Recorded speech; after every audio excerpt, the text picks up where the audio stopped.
नमस्कार। भोपाल दूरदर्शन पारां मां कविता तव्हां सभिनी जो हिकु भेरो वरी दिल जी गहरायुनि सां स्वागत करे रही आहियां, आजियां करे रही आहियां। साथियों, जीअं त तव्हांखे ॼाण आहे कि हिन गुलदस्तो कार्यक्रम में असां तव्हांखे समाज जे यानी कि सिंधी समाज जे अलॻि अलॻि शख़्सियतुनि सां मुलाक़ात कराईंदा आहियूं।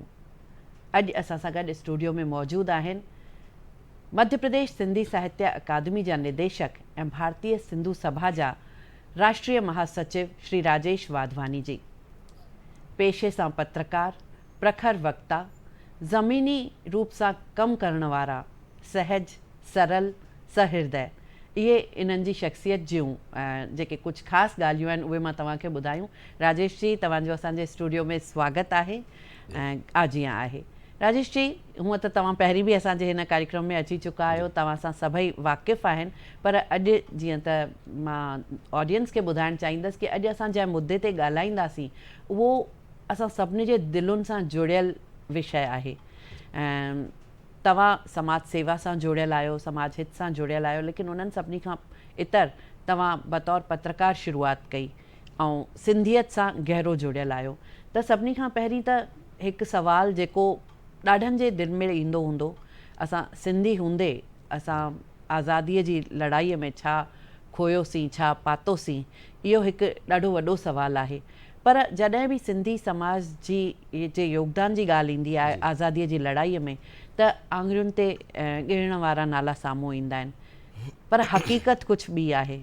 त मां चाहियां थी कि अॼु तव्हां वास्तविकता छा आहे इन जी जानकारी असांजे दर्शकनि खे ॾियो, हिकु आम सिंधी माण्हूअ ताईं असांजी ॻाल्हि पहुचे। कविता जी, जेका ॻाल्हि तव्हां कयो था सवाल जे रूप में, जेकर वॾनि जी ॻाल्हि कयूं त उन्हनि खे एॾो वॾो सूर आहे इन ॻाल्हि जो। जी। जॾहिं कोई पुछंदो आहे त सिंधियुनि छा विञायो, सिंधियुनि सभु कुझु विञायो, पंहिंजी ज़मीन, माल असबाब, जाइदाद, धन दौलत, इहे त वरी बि ठही था वञनि, पंहिंजी मातृभूमि। दुनियावी इतिहास में कहिड़ी आज़ादीअ जी अहिड़ी लड़ाई आहे जेका लड़ी वई, जंग खटी, पर जंग खटण खां पोइ वतन हाराए आयासीं। इन खां वॾो सूर पूरी दुनिया में कंहिं क़ौम न सठियो आहे। बिल्कुलु। असांजे वॾनि पंहिंजी मातृभूमि विञाई आहे। जी। ऐं जेका ॿी ॻाल्हि तव्हां कई त जॾहिं आज़ादीअ जे आंदोलन जी ॻाल्हि अचे थी जी, त उन आज़ादीअ जे आंदोलन में, उन स्वतंत्रता संग्राम में सिंध पारां बहिरो वठण वारा नाला आङुरियुनि ते आहिनि। बिल्कुलु सचपच आहे। जेकर कंहिं नौजवान खां पुछूं था त उहो रुगो ॿुधाए सघे थो त हिकु हेमू कालाणी थो ॿुधाए सघे। बिल्कुलु। हेमूअ जो बलिदान सर्वोच्च बलिदान हुयो, पर इतिहास गवाह आहे जेको असां खां लिकायो वियो त अंग्रेजनि सां जेका आज़ादीअ जी लड़ाई हिंदुस्तान लड़ी, सिंध मां 16 क्रांतिकारी शहीद थिया। मेघराज लुला, अलहबक सूमरो, नथूराम, नेणूराम, हासाराम पमनाणी, अहिड़ा खोड़ नाला आहिनि। बिल्कुलु। पर किताबुनि में गुम आहिनि। शायदि इहो बि थी थो सघे त लॾ पॾाण खां पोइ जॾहिं असांजा वॾा हेॾे आया त सभ खां पहिरियों पंहिंजे परिवार जी पालना जी चिंता हुई। जी। त इहो सभु विसारे वेठा, पंहिंजो साहित्य गॾु कोन खणी अची पाया।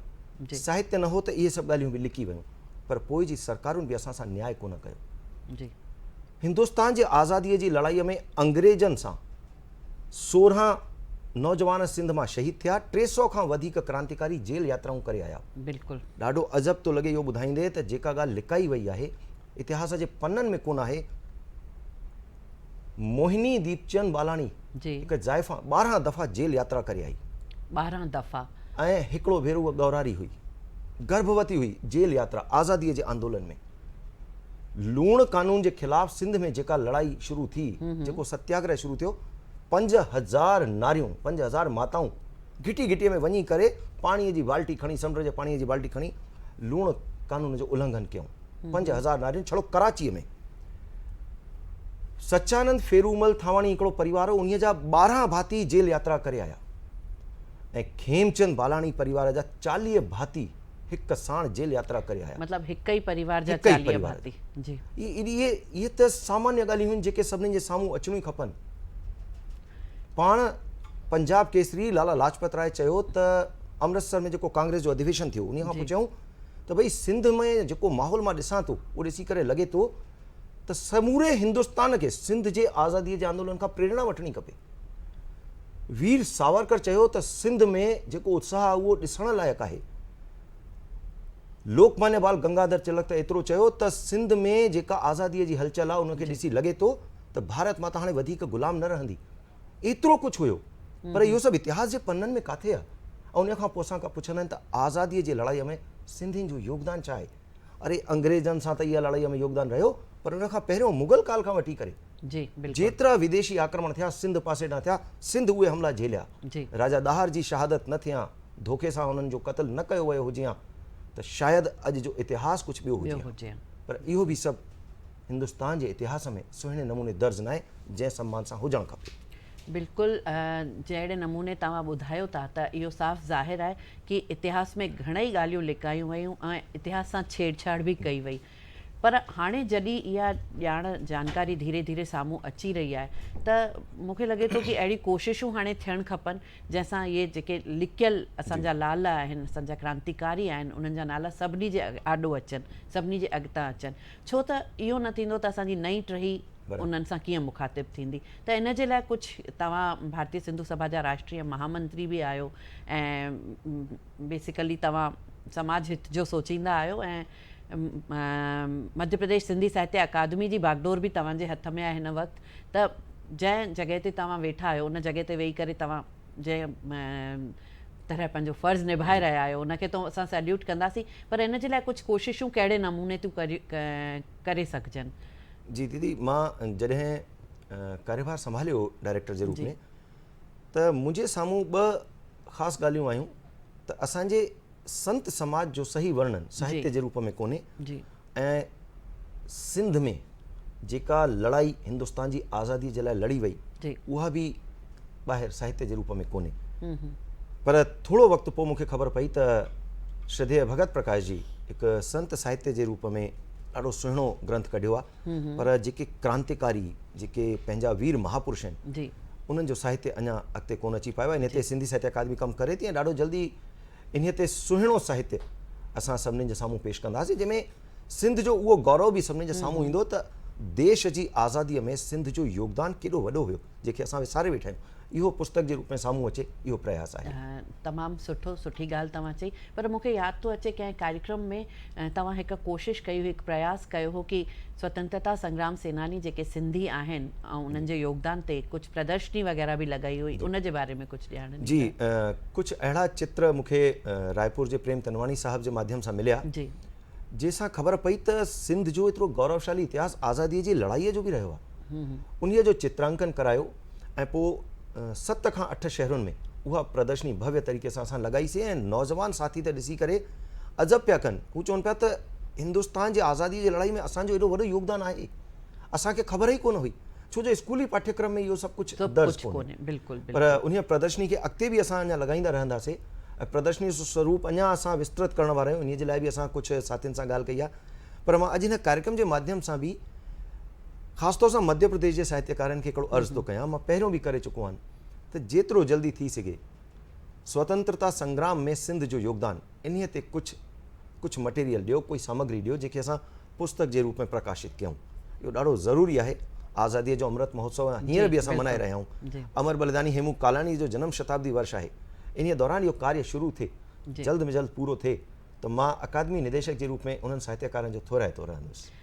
ॾाढी ख़ूबसूरत ॻाल्हि तव्हां चई कि साहित्यकार इन ते कमु कनि। निश्चित रूप इन ते ॾाढी रिसर्च जी आवश्यकता पवंदी, संपर्क सूत्र वधाइणा पवंदा ऐं कमु ॾाढो वॾो ॾुखियो बि आहे, पर हा महिनत कबी त ज़रूरु सफलता मिलंदी। तव्हां हेमू कालानी साहब जी ॻाल्हि कई कि अमर शहीद अमर बलिदानी हेमू कालाणी जो असां हिन साल जनम शताब्दी वर्ष जो उन्हनि जे समापन समारोह करे रहिया आहियूं, जेको 31 मार्च 2023 ते भोपाल में आहे।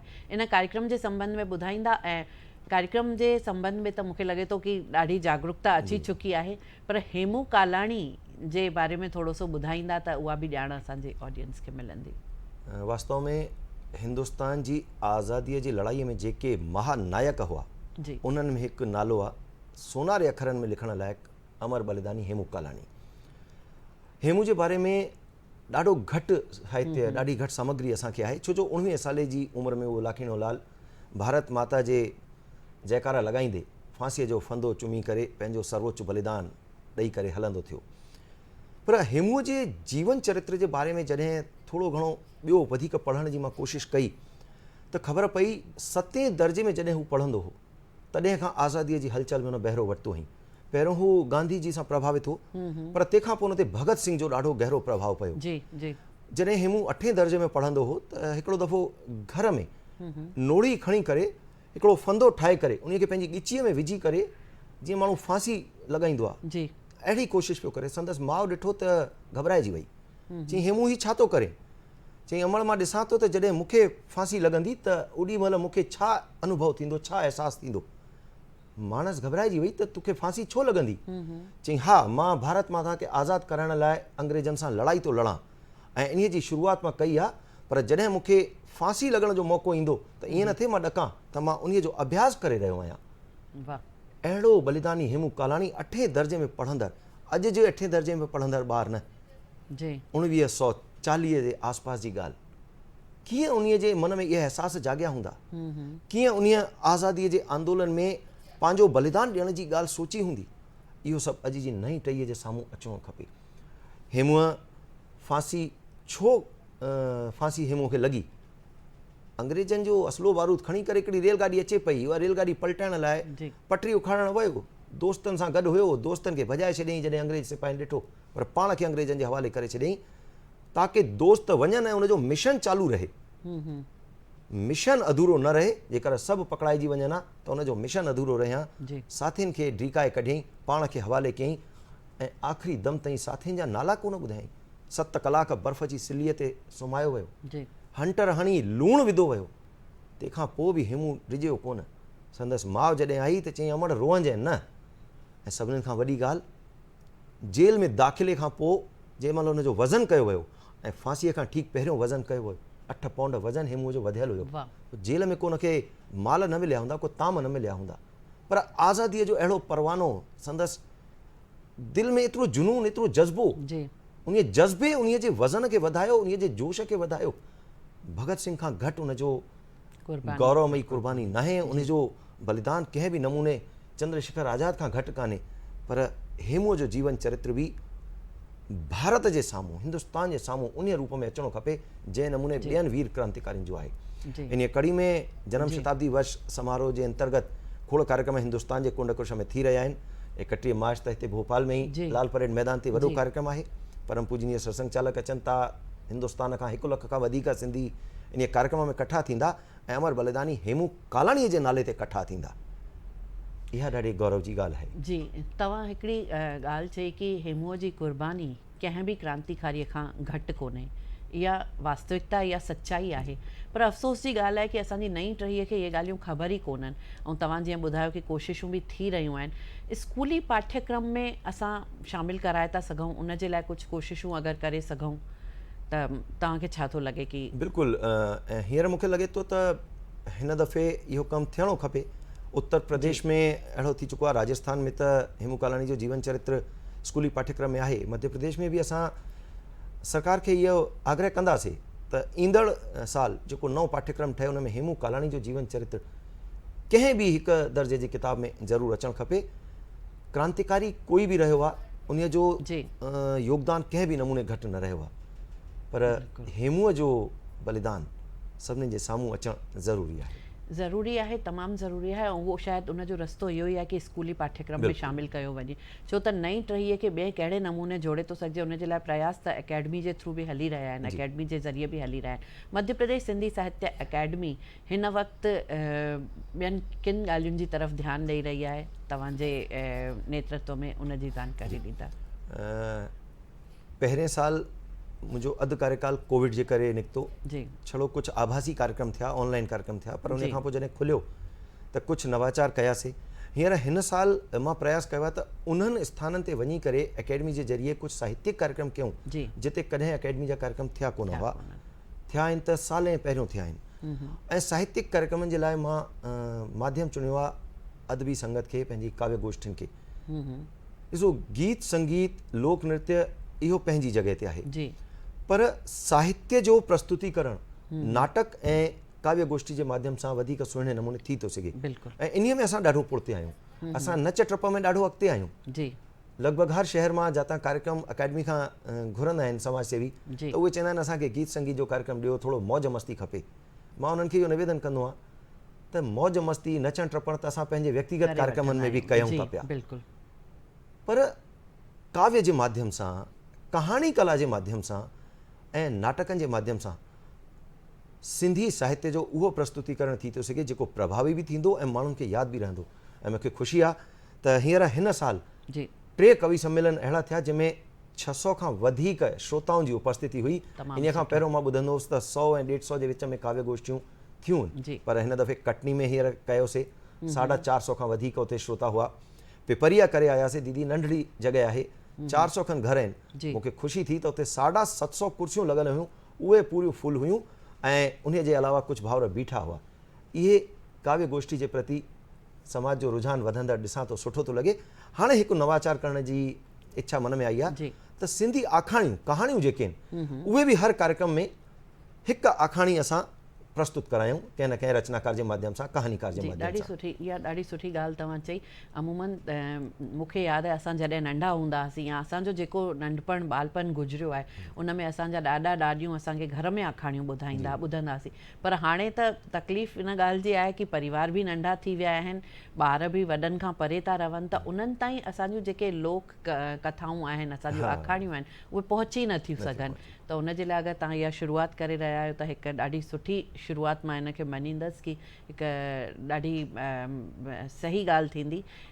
हाणे कार्यक्रमनि ताईं असां नई टहीअ खे आणियूं। तव्हां पाण युवा आहियो, मां त सोचींदी आहियां कि 40 साल ताईं 40+ वारा असां युवा ई हूंदा आहियूं, उत्साही हूंदा आहियूं। ऐं पर जेके स्कूली ॿार आहिनि या स्कूली शिक्षा जेके वठनि पिया था, उहे अञा बि सिंधियत सां जंहिं नमूने असां जेको आउटपुट चाहियूं था, जेको असां नतीजो चाहियूं था कि अञा जुड़नि, उन जे लाइ अञा कोशिशूं वधणु खपनि, अञा थियणु खपनि। त ही आखाणियूं असां ॿुधाईंदासीं तॾहिं जॾहिं ॿार होसि ताईं अचंदा। त मूंखे लॻे थो कि हिकु समाज में जेका जागरूकता अचणु खपे उहा इहा अचणु खपे कि भावनात्मक रूप सां माण्हू जुड़नि, जी। पंहिंजी क़ौम जे लाइ कमु कनि। त कोशिशूं तव्हांजूं ॾाढियूं सुठियूं आहिनि।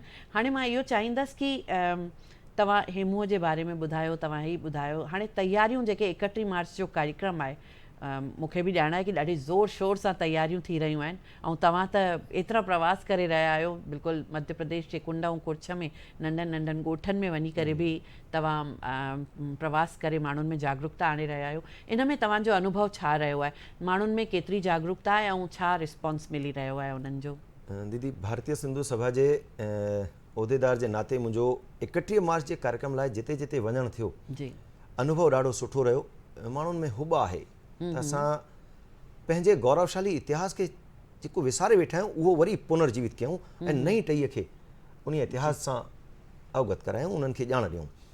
कुझु अहिड़ा नंढा नंढा ॻोठ रहिया जिते मां वियुसि त उन्हनि चयो असां पंहिंजो दुकानु उन ॾींहुं वधाए करे भोपाल में ईअं कार्यक्रम में ईंदासीं, परिवार सूधो ईंदासीं ऐं दुकान जे ॿाहिरां हिकिड़ो स्टिकर लॻाईंदासीं त अमर बलिदानी हेमू कालाणीअ जे जनम शताब्दी वर्ष में वञण जे करे अॼु असांजो दुकानु वधियलु आहे, ताकी ॿियनि खे बि ख़बर पए त अॼु हीअ दुकानु वधियलु आहे त छो आहे भई, सभिनी सिंधियुनि दुकानु छो बंदि कई आहे। जी। उत्साह ॾाढो ज़बरदस्त आहे, पर कुझु अहिड़ा बि अनुभव थिया जिन खे ॾिसी करे लॻो त असां केतिरो पुठिते थी विया आहियूं। मां शहर जो नालो नथो ॿुधायां, हिकिड़े शहर में जॾहिं मां पंहिंजी ॻाल्हि रखां पियो 31 मार्च जी, ऐं मां चयोमांनि त असां हेमू कालाणी खे विसारे वेठा आहियूं, त हिकिड़ो 41-42 साले जो भाउ उथियो। उन चयईं राजेश भैया तव्हां सही था चओ, मूंखे ई ख़बर कोन हुई त हेमू कालाणी बि कोई थियो आहे। हफ़्तो खनि पहिरियों मां पंहिंजे पुट जे स्कूल वियो हुउसि त उन जे कक्ष जे मथां, कमरे जे मथां लिखियलु हुयो हेमू कालाणी कक्ष। तॾहिं मूंखे ख़बर पई त को सिंधी बि आज़ादीअ जे लड़ाई में ईअं पंहिंजो बलिदान ॾेई वियो आहे। अज़ब लॻो ॿुधी करे, 40-41 साले जो भाउ इहो चए थो त मूंखे हेमू कालाणी जे बारे में ख़बर कोन हुई। त असां सवाइ पैसो कमाइण जे छा ॿियो कुझु हासिलु कयूं था? असां पंहिंजी सुञाणप विसारे वेठा आहियूं, पंहिंजो साहित्य, पंहिंजी लोक कला, पंहिंजी संस्कृति, भाषा ॿोली लाइ संघर्ष था कयूं। आख़िर असां सिंधी पाण खे सिंधी छाते था सॾायूं? इहो ॾाढो वॾो दुख थो थिए पियो। पर हा, हेमू कालाणी जो जनम शताब्दी वर्ष समारोह हिकु ॾाढो सोनारो, हिकु ॾाढो वॾो मौक़ो असांखे ॾेई रहियो आहे। लखे सिंधी जॾहिं हिकु मैदान ते इकट्ठा थींदा, 1 खां 1.5 ॾींहुं सिंधी जॾहिं गॾु हूंदा त निश्चित रूप सां वीचारनि जी ॾे वठा कंदा, हिक ॿिए सां ॻाल्हाईंदा ॿोलाईंदा। जीअं समुंड मंथन थियो कुझु सुठो बि निकितो हो, जी तीअं मूंखे लॻे थो इन कार्यक्रम मां बि असांखे कुझु सुठो मिली रहण वारो आहे। बिल्कुलु बिल्कुलु मिलंदो ऐं उमेद ते ई दुनिया क़ाइमु आहे। उमेद रखंदासीं, सुठो सोचींदासीं त निश्चित रूपे नतीजा ज़रूरु मिलंदा असांखे। राजेश जी, जेके ॻाल्हियूं असां कयूंसीं उन्हनि मां हिकु ॻाल्हि त साफ़ु निकिरी करे आई कि असांखे मासिस ताईं पहुचणो आहे, असांखे आवाम ताईं पहुचणो आहे, ऐं उन में बि ख़ासि तौर सां नई टहीअ ताईं। छो त इहो न कंदासीं त जीअं त कंहिं बि क़ौम जी सुञाणप जेका हूंदी आहे उनजी ॿोली, साहित्य, संस्कृति, रीत रिवाज़, असांजा ॾिण वार, इहो सभु हूंदो आहे। त इहो सभु जेको माण्हू हिननि सां पंहिंजो लाॻापो घटाए रहिया आहिनि उनखे कोशिशूं करे असांखे वधाइणो आहे। त असां अॼु जीअं ॾिसूं था कि हिकु छत्तीसगढ़ी फिल्म इंडस्ट्री आहे, हिंदी फिल्मूं ठहनि थियूं, बंगाली फिल्मूं ठहनि थियूं, मराठी फिल्मूं ठहनि थियूं, गुजराती फिल्मूं ठहनि थियूं। त सिंधी फिल्म इंडस्ट्री हेतिरनि सालनि में, मतिलबु आज़ादीअ खे 7 ॾहाका थी विया, हाणे 7 ॾहाकनि खां वधीक वक़्तु थी वियो, पर असां अञा बि हिन दिशा में कोई कमु न करे सघा आहियूं, जेको ॾाढो सवलो माध्यम आहे कि असां आवाम ताईं पहुची करे पंहिंजी ॻाल्हि रखे सघूं। त इन जे लाइ तव्हांखे छा थो लॻे कि छा कोशिशूं थियनि? बिल्कुलु दीदी, ऐं तव्हांजो इहो सुवालु ॿुधी करे साण साण हिकु विरोधाभासी मन में अंतर्द्वंद हली रहियो आहे। सिंधी फिल्म जेके कलाकार आहिनि, प्रोड्यूसर्स आहिनि, उहे बॉलीवुड खे अॻिते वधाए रहिया आहिनि। बॉलीवुड में सिंधियुनि जी घणाई आहे, प्रोड्यूसर्स त आहिनि ई, कलाकार त आहिनि ई, इन्वेस्टर्स जेके फिल्म ठहण में पैसो लॻंदो आहे उन में सिंधियुनि जी घणाई आहे, पर उहे अलाए छो हिकु नुक़सानु थियण जे भउ खां सिंधी फिल्मूं ठाहिण जे पासे ध्यानु नथा ॾियनि। चवनि था त सिंधी फिल्मूं ॾिसण वारा घटि आहिनि, असांखे नुक़सानु थींदो। असां सिंधी सेवा भावी आहियूं जी, इहो समाज जी सेवा जो हिकु वॾो माध्यम थी थो सघे, छो जो मीडिया कंहिं बि ॻाल्हि खे अॻिते वधाइण में ॾाढो ताक़तवर माध्यम आहे जी, ऐं फिल्म ऐं सीरियल्स इहे त ॾाढो ताक़तवर थी था सघनि। त सिंधी समाज सां लाॻापो रखंदड़ उहे कलाकार जेके बॉलीवुड में आहिनि, जेके टीवी इंडस्ट्री में आहिनि, टेलीविज़न सीरियल्स में आहिनि, उहे कुझु कोशिशूं कनि ऐं असां अगरि हिन में कुझु करे सघूं। अकादमी जी बाध्यताऊं आहिनि, कॾहिं कॾहिं फिल्म असां सिंधी फिल्मूं हलायूं आहिनि, पर साहित्य अकादमी जो फिल्मनि सां संबंध एतिरो न आहे। साल में 1-2 फिल्म असां कंहिं न कंहिं शहर में हलाईंदा आहियूं फिल्म फेस्टिवल जे रूप में, पर इहो कलाकार ऐं प्रोड्यूसर्स जेके बॉलीवुड में आहिनि, रणवीर सिंह हेॾो वॾो नालो आहे, सिंधी आहे जी, कियारा आडवाणी सिंधी आहे, इन खां पहिरियों बि खोड़ थिया, संगीता बिजलाणी सिंधी, बिल्कुलु बिल्कुलु बिल्कुलु, टिप्स जा तोलाणी जेके आहिनि, जीपी सिप्पी साहब, इन्हनि खे इहा चिंता छो नथी थिए पई?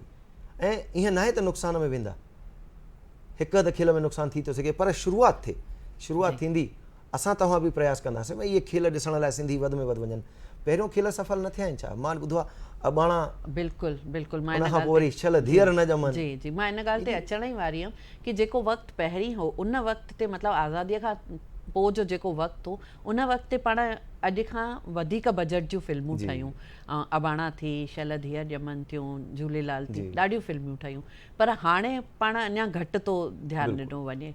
त उन जे लाइ निश्चित रूपेण मूंखे लॻे थो कि मां सिर्फ़ु मध्य प्रदेश सिंधी साहित्य अकादमी जी ॻाल्हि न करे रही आहियां। अगरि देश में असांजूं जेके 7 अकादमियूं आहिनि या राष्ट्रीय सिंधी भाषा विकास परिषद आहे, इन्हनि जे सहयोग सां या असांजा जेके सिंधी समाज जा वॾा बिज़नेस टाइकून्स आहिनि, उन्हनि जे सहयोग सां अगरि कुझु मदद मिली सघे त फिल्मुनि जे तरफ़ बि ध्यानु ॾेई करे नई टहीअ खे जोड़े थो सघे। बिल्कुलु प्रयास आहे ऐं मां पंहिंजे तरफ़ां इहो प्रयास कंदुसि त हिन साल जो जेको बजट प्रस्ताव वेंदो उन में हिनजो विशेष उल्लेख कंदुसि त इहो बि साहित्य प्रस्तुतिकरण जो हिकिड़ो माध्यम आहे। फिल्म जे माध्यम सां बि असां साहित्य जी प्रस्तुति करे था सघूं, त उन में साहित्य अकादमी खे कुझु मदद मिले मथां इहो प्रयास रहंदो हिन साल। तमामु सुठो राजेश जी, ॾाढो सुठो लॻो तव्हां सां ॻाल्हाए करे, काफ़ी जानकारी मिली सिंधी क्रांतिकारियुनि जे बारे में, असांखे सिंधी क्रांतिकारियुनि जो छा योगदान रहियो असांजे स्वतंत्रता संग्राम समारोह में, ऐं उन्हनि जे नालनि खे इतिहास में दर्ज कराइण लाइ छा कोशिशूं थी रहियूं आहिनि, उहो बि तव्हां ॿुधायो। ऐं असांजूं शुभ इच्छाऊं, तव्हांखे शुभकामनाऊं कि जेको ही कमु, जेको मिशन तव्हां चालू कयो आहे, उन में तव्हांखे कामयाबी मिले, तव्हां अञा अॻिते वधो। ऐं साथियों, वरी असां गॾिजंदासीं कंहिं नई शख़्सियत सां असांजे हिन कार्यक्रम गुलदस्तो में, ऐं जेके ॻाल्हियूं असां कयूं इहो विश्वास रखंदासीं या उमेद कंदासीं कि उन्हनि ॻाल्हियुनि ते तव्हां बि पंहिंजे हिकु रस्तो ॻोल्हण जी कोशिशि कंदा, कंहिं मंज़िल ताईं पहुचण जी कोशिशि कंदा ऐं उन्हनि सां जुड़ण जी कोशिशि कंदा। बसि इन सां गॾु तव्हां सां असां इजाज़त चाहींदासीं, विदाई चाहींदासीं। नमस्कार, जय झूलेलाल। जय झूलेलाल।